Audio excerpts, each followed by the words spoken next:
അല്ല ഓണമായതുകൊണ്ടാണോ? ഒന്നെടുത്തപ്പോ ഒന്ന് ഫ്രീ. ചേട്ടനോട് വരാൻ പറഞ്ഞ് ചേച്ചിയുമായിട്ട് വന്നേക്കുന്നു. എന്താ വല്ല കുഴപ്പമുണ്ടോ? ഇല്ലല്ല കുഴപ്പം. എന്തായാലും എനിക്ക് ഭയങ്കര സന്തോഷമായി. എന്റെ ഹൃദയം നിറഞ്ഞ ഓണാശംസകൾ രണ്ടുപേർക്കും. എന്റെയും ഹൃദയം നിറഞ്ഞ ഓണാശംസ. ഹലോ ഹലോ ഹലോ, നിങ്ങൾ ഇതിനകത്ത് ഇടപെടണ്ട. ഈ കൺസെപ്റ്റ് തന്നെ എന്റെയാ. അപ്പൊ ഈ കൺസെപ്റ്റിൽ നിങ്ങൾ ഇടപെടേണ്ട കാര്യം. അല്ലല്ല, അങ്ങനെ പറയണ്ട. ഞാൻ ചവിട്ടി താഴ്ത്തിക്കൊണ്ടാണ് ഈ ഓണം എന്നുള്ള കൺസെപ്റ്റിന് ഉണ്ടായത്. അല്ല, നിങ്ങൾ കാല് വെച്ച് അങ്ങ് ചവിട്ടിപ്പോയാൽ തല മാറ്റിയാണ് നിങ്ങളുടെ 4 ഇഞ്ചിന്റെ മിറ്റിലെ കൊണ്ടു കാലിടിക്കില്ലായിരുന്നു. അപ്പൊ ഇതിന്റെ പ്രശ്നം ഉണ്ടാക്കരുത്. നിങ്ങൾ ആ രീതിയിൽ സംസാരിക്കരുത്. അല്ല, ഇത് ചവിട്ടി താക്കാൻ അത്ര സിമ്പിൾ പരിപാടിയൊന്നുമല്ല, ഭയങ്കര ബുദ്ധിമുട്ടുള്ള പരിപാടിയാണ്. അങ്ങനെ ബുദ്ധിമുട്ടാണ് പിന്നെ നിങ്ങൾ ഇതിനെ ചവിട്ടി താത്തി. അത് പിന്നെ എന്റെ ഒരു ഡ്യൂട്ടി അല്ലേ ഇത്. നിങ്ങളുടെ ഡ്യൂട്ടിന്ന് ശരി, നിങ്ങളുടെ എംപ്ലോയ്മെന്റ് എന്നെ ചവിട്ടി താത്താൻ വേണ്ടി അവിടെ നിർത്താം. അതൊക്കെ വേറെ പരിപാടിയാണ്. എന്റെ ചേട്ടാ, ഇതിനകത്ത് പുള്ളി ഇടപെടണം എനിക്ക് ഒട്ടും താല്പര്യമില്ലാത്ത. അല്ല, ഒരു സെക്കൻഡ്. ഇവിടെ കുറെ പ്രശ്നം നടക്കുന്ന അറിഞ്ഞു. ഞങ്ങള് സത്യം പറഞ്ഞു കഴിഞ്ഞാല് ഇന്ന് സദ്യയൊക്കെ കഴിഞ്ഞപ്പോ ഒരു വഴിക്ക് പോവായിരുന്നു. അപ്പൊ പോയപ്പോ ഇങ്ങനെ ഇവിടെ ഒരു പ്രശ്നം നടക്കുന്നു, ഇത് തീർക്കണം എന്ന് പറഞ്ഞത് ആരാ വിളിച്ചേ? ഞാനാ വിളിച്ചേ. അപ്പൊ എനിക്ക് സത്യം പറഞ്ഞാൽ മനസ്സിലായില്ല. മഹാബലിയാണെന്ന് പറഞ്ഞപ്പോ ഞാൻ വിചാരിച്ചു എങ്കിൽ ഒരു കൈ നോക്കിക്കളയാം. നോക്കണം. ഞാൻ പറഞ്ഞല്ലോ, എന്റെ വർഷങ്ങളായിട്ട്, അത് 15 വർഷങ്ങൾക്ക് മുമ്പുള്ള ഒരു അറിയാലോ, ഒരു മധുര പ്രതികാരം. സത്യം പറഞ്ഞാൽ എനിക്ക് ഒട്ടും ഇഷ്ടപ്പെട്ടില്ല. ആരുടെ കാര്യം? പുള്ളി ചെയ്യേണ്ട കാര്യം ഉണ്ടായിരുന്നു. കാരണം ഇത്ര ഒരു പൊടിയുടെ അത്രേ ഉള്ളൂ വാമനൻ എന്ന് പറഞ്ഞിട്ട്. ഞാൻ പുള്ളി എന്നോട് ഇങ്ങനെ പണി മൊത്തം ചെയ്യാനായിട്ട് ഞാൻ എന്തെങ്കിലും കുറ്റകൃത്യം ചെയ്ത ഒരു 2 കുഞ്ഞി കാലും. അതെ അതെ, ഈ കാല് വെച്ച് ഈ ഇത്രയും വലിയൊരു ഐറ്റത്തിനെ ചവിട്ടി താത്തോന്ന് പറഞ്ഞാൽ എങ്ങനെ വിശ്വസിക്കും നമുക്ക്? ചേട്ടാ, വേറെ സംഭവം, ഈ രീതിക്ക് വന്ന് എന്റെ അടുത്ത് ദാനം ചോദിച്ചത് 3 അടി മണ്ണ്. പുള്ളി അങ്ങ് വലുതായില്ലേ? ഓക്കെ അടിച്ച് പുള്ളി അങ്ങനെയാണ് സംഭവം. പുള്ളി ഇങ്ങനെയാണെങ്കിലും സംഭവം വലുതാണല്ലേ? ഓ, അതാണ്. അറിഞ്ഞില്ല കേട്ടോ, അറിഞ്ഞില്ല. എന്നത് തന്നെയല്ല, ഞാൻ ഇവിടെ ആർക്കും ഒരു ശല്യം ചെയ്യാതെ എല്ലാവർക്കും തൃപ്തികരമായിട്ടുള്ള നല്ലൊരു ഭരണം കാഴ്ചവെച്ചോണ്ടിരിക്കുകയായിരുന്നു. ഓ, അത് ശരി. മനുഷ്യരെല്ലാവരും ഒന്ന് സത്യം. അപ്പൊ അങ്ങനെയുള്ള ഒരു മഹാബലിയായി എന്നെ പുള്ളി ചവിട്ടി താടി ശരിയാണോ ചേട്ടൻ പറ? ഒരിക്കലുമല്ല. ഞങ്ങളിവിടെ അനുഭവിക്കുന്ന എന്തെല്ലാം പ്രശ്നങ്ങളാണെന്നറിയോ? എനിക്കൊരു കുറച്ച് കാര്യങ്ങൾ ചോദിക്കാനുണ്ട് കേട്ടോ. മിണ്ടരുത് കേട്ടോ. അവിടെ നിന്നോ ചവിട്ടി താത്തിട്ട് വലിയ ആളാവുക. എന്നെ കുറച്ച് കഴിയുമ്പോ അങ്ങ് വലിയ പൊക്കം വയ്ക്കും. ഞാൻ മിണ്ടുന്നില്ല. ഈ നമ്മുടെ പാതാളത്തില്ലേ, നമ്മളിവിടെ നമ്മളെ കാര്യങ്ങളൊക്കെ അറിയാമല്ലോ. എല്ലാവർക്കും ഇവിടെ നടന്നുകൊണ്ടിരിക്കുന്ന കാര്യങ്ങൾ അറിയാം, എന്തൊക്കെയാണ് സംഭവിക്കുന്നത് അറിയാം. ബാക്കിയല്ലേ പ്രശ്നങ്ങളൊക്കെ നന്നായിട്ട് അറിയാം. എന്താ മിണ്ടായിരിക്കുന്നേ? കേക്കാണ്. കേട്ടോണം. നമ്മുടെ അവിടെ ഈ കാപ്പിയൊക്കെ കിട്ടൂല്ലേ? കോഫി ഷോപ്പൊക്കെ ഉണ്ടോ? പിന്നല്ലേ. എത്ര രൂപ ചായക്കും? ഒരു ചായക്ക് 50 പൈസയും പാലമ്പളത്തിന് 40 പൈസയും. കേക്ക്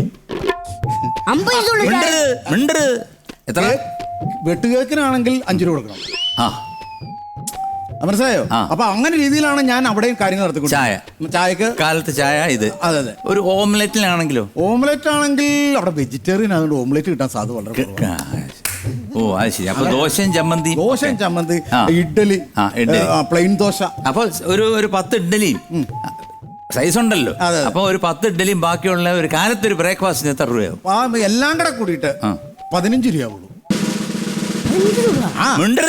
കേക്ക് 15 രൂപ. ഉച്ചയ്ക്ക് ഊണിനോ? ഉച്ചയ്ക്ക് ഊണിന് 12 രൂപ. സ്പെഷ്യൽ വേണമെങ്കിൽ 2 രൂപ കൂടുതൽ വേണം. ഓ, സ്പെഷ്യൽ എന്താ? സ്പെഷ്യൽ തോരനും ഉപ്പേരി കിപ്പേരി ഉണ്ടല്ലേ? അപ്പൊ എത്ര രൂപ? 12 രൂപ പൈസ. 12 രൂപ 50 പൈസ. വൈകുന്നേരം വൈകുന്നേരം കടി ഫ്രീയാ. കടി ഫ്രീയാ.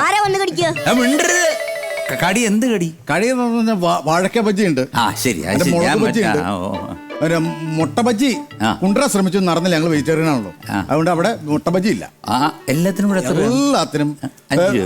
പൈസ 10 രൂപ അങ്ങനെയൊക്കെ ഉള്ളെന്ന്. കാരണം ഭരിക്കണ ആരാ? ഞാനാണല്ലോ. എന്നെ ഇവിടുന്ന് താഴത്തേക്ക് വിട്ടാലും ഞാൻ അവിടെ ചെന്നാൽ നല്ല ഭരണം കാഴ്ച വെക്കും. കേട്ടോ? പിന്നെ ഇതൊന്നും അല്ല അറിയണ്ടേ.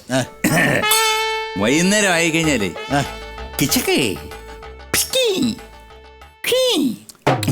അതും 10 രൂപ.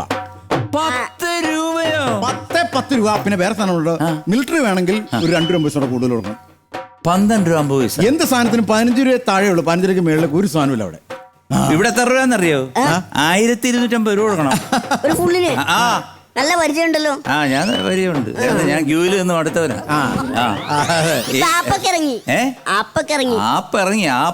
അത്രേ ഉള്ളൂ.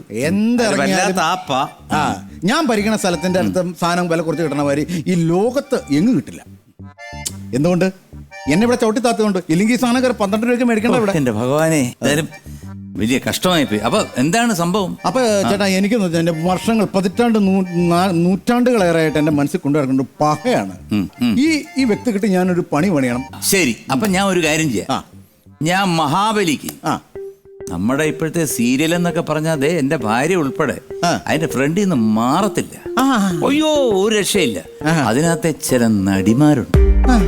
അയ്യോ കിടിലോൽ കിടിലനാണ്. ഭാര്യയുടെ മുമ്പിൽ തന്നെ എങ്ങനെന്ന് പറയണം. അല്ല കുഴപ്പമില്ലല്ലേ? അല്ല മഹാബലി ഇറങ്ങിയിരിക്കുകയാണോ? അതുകൊണ്ടോ കയ്യില്? നമ്മള് സകലകലാ വല്ലഭനാണ്.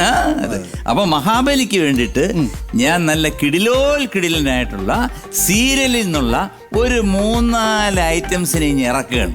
ഓക്കെ ആണോ? അതാണ്